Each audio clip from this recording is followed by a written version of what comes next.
Damn, MOE'S Toy Room. We're gonna unbox from McFarlane Toys in their DC Multiverse line.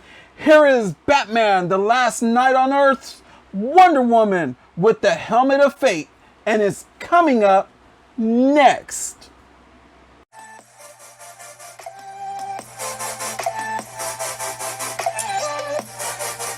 Hey everyone, welcome to another edition of MOE'S Toy Room, come from my room to yours. And today we're going to unbox and review from McFarlane Toys in their DC Multiverse line.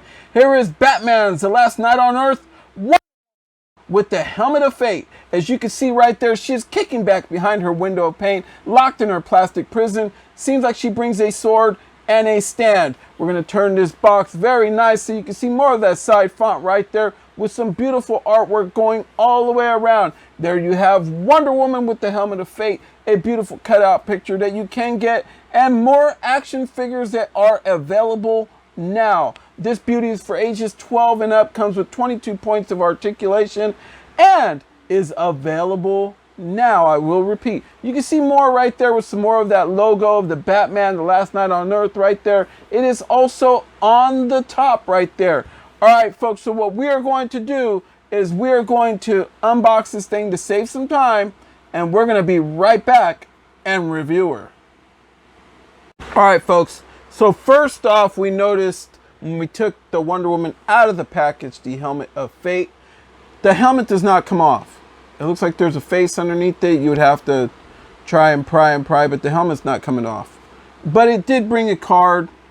It's the same as the cutout that is on the back.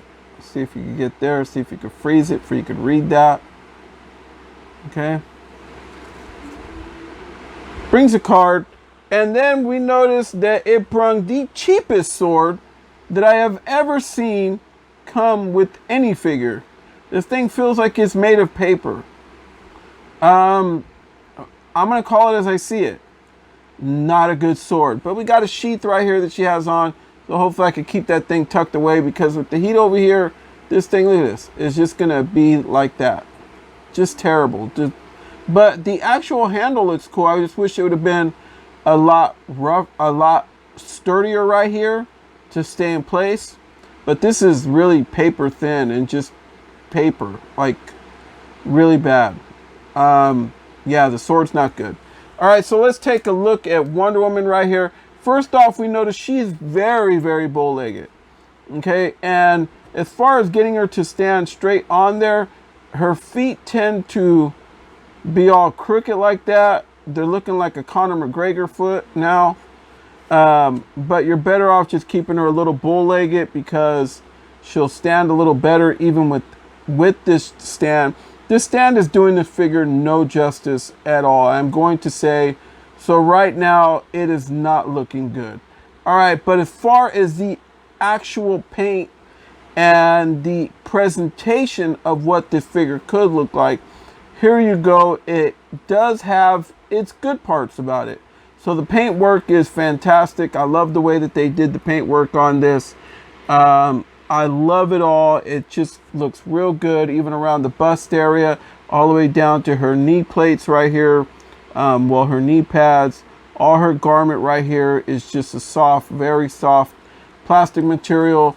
Her cape, it has a lot to it. It's very nice.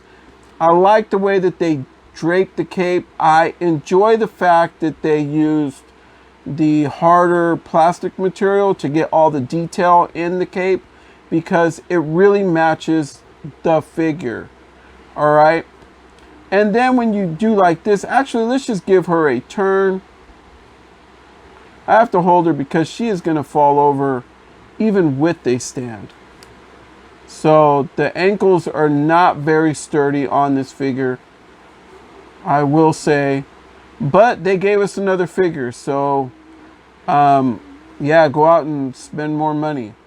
I hate to put it like that, but I really was looking forward to getting this figure. And now that I got it, I was like, oh man, like freaking, I'm gonna have to buy a whole new stand for it, something that holds more up her legs, that's gonna hold this figure more in place for she ain't constantly falling over. But oh well, it is what it is. But thank God that they gave us a sheath in there, for that way her sword can go in there. So let's take a look at that. It should be, yeah, it should go right up in there. Let's see here. Yeah, it's so paper thin that, yeah, you gotta go like that, and then I'm just gonna leave the sword there. So that way I don't lose it, okay? All right, folks. So as you can see, the paint schemes are real nice. All the golds on it. I enjoy the way that the helmet does look. You can see, get a good view of that. And you can see right underneath there, you can move it a little bit. There's something. So I'm wondering if they just didn't put the helmet and glue it over the Wonder Woman that had the mohawk. I do have that Wonder Woman, but I have not unboxed it or reviewed it yet. But if you could look in the back, she does have a ponytail back there. So I'm wondering if maybe they just did some reuse. I don't know. All right, folks. It also brung the DC stand. For figures like this, they need something. Maybe have something come off there that can grip around, that holds her in place, because I'm just getting tired of the fact that these figures with this stand keep falling over, and it's really not helping them. So you got to get something that holds them a little bit higher, or maybe around the waist. I would pay an extra $2 or whatever for a figure, as long as they had one of those in there. All right, folks, so it is review time. Let's take a look. Her head goes all the way down. She looks up very good. Hits that Michael Myers side to side. And then the cape kind of hinders her head from going around. But if you could force it to go around, arms do go up, like yay. Okay. Does she have a butterfly cup joint within there? If you lift up the whole cape, you could see one right between her back muscle shoulder and her actual shoulder. And what it does is, if you've never seen my video, it makes it go up and down and forward and back. Is it more mobility? Okay, does she have the bicep swivel? Let's check this out. Yes, actually, yeah, they gave her swivel from right there where one of her rings is at on her arm. So you have swivel right there. Okay, let's see if I can get my fingers out the way. And then, does she have double jointed elbows? Yes, she does. She has double jointed elbows. You can see the extender piece right there. Gives her more mobility. Other arm is exactly the same. Elbow joints work good. And then when you stick her out, her hand movement it does work good. You can see that. You just got to turn that little ball joint a little bit to get it in there. And the other hand, yeah, it does work good. Okay, these are new figures, so it's going to be a little stiff. When you look below the bust area right there, she does have swivel below the bust right there. Okay, and then also around the waist, she should have swivel, but I can't get it because it just feels hindered. There it goes. Okay, and something came off. Okay, so this is what I'm talking about. So luckily it has a little pin and it has a hole right there, so it looks like it goes back in place. So let's see.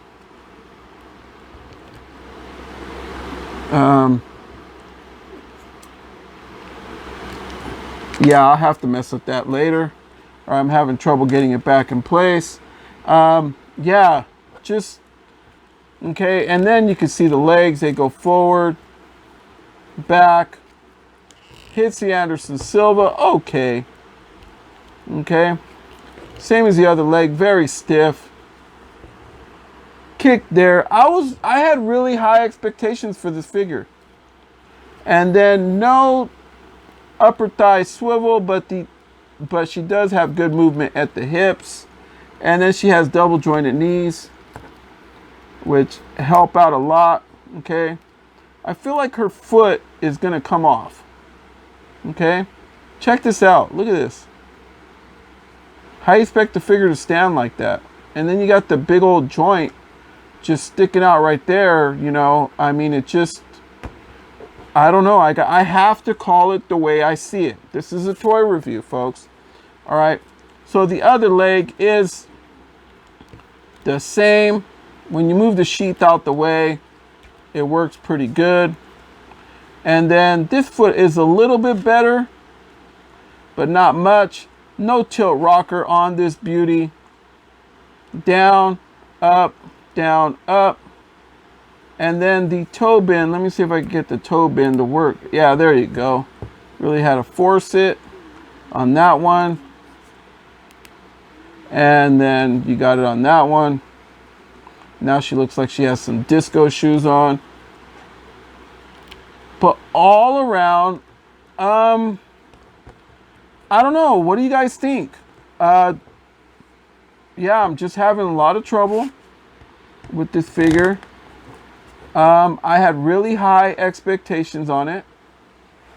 And luckily I have some stands put away to where it's going to stand her up a lot better, because this one is just useless. Okay? Let's see if I can get her to stand next to my first Wonder Woman that I purchased from McFarlane Toys, so you can see what she looks like there. Let's have her stand next to the new Superman that I just reviewed. You can see her size. And then we'll do her to where we'll put Frankenstein in there from NECA, and you could compare to see how big she really is. All right, and the thing is I have not yet measured her. I am so sorry, folks. So now that I got that in hand, let's give her a measure. Okay. So from the foot to the top of the helmet, to the very tip, I'm looking at slightly around 7.5 inches, maybe slightly below. Okay. So I got it from the bottom of her foot, which comes out to 19 centimeters. You can see that right there. All right, folks, if that'll give you an idea. Usually I do that first. See, that's even with the stand. I am very disappointed. Yeah, I gotta work on this thing to really get it to. I had high hopes for this too, really did. It's just one of those things. It's like when you see like that movie you want to see so badly, and because the opening scene just looks so badass, and then you finally get to the movies to watch it, and you take time off of work and everything to do it, and take your family, but yet that is the top scene in the whole movie. That's how I feel was represented with this figure. The first time I seen it in pictures, I could not wait to get it, and then now that I have it, I'm just like, wow, I'm having a lot of problems with it. But all right, folks, so I have to call it the way I see it. Sorry, McFarlane Toys, on this, but this is a toy review. All right, folks, so what we're going to do is we're going to wrap this thing up, and we're going to be right back. All right, folks, so that'll do it from Moe's Toy Room to yours. If you like this video, please like, share, and subscribe to this channel. Hit that bell for notifications so that way you know when the next video hits. Also, you can follow us on Instagram at Moe's Toys. It's MOE'S TOYS, Moe's Toys on Instagram. We're also on TikTok, so if you're a TikTokaholic, go to Moe's Toy Room, and there we are. We have plenty of videos on there for you, for your enjoyment. Also, you can follow us on Twitter. So head on over to Moe's Toy Room at Super Diablo 5150, and we should be there and start following today. So from Moe's Toy Room to yours, good night, everyone.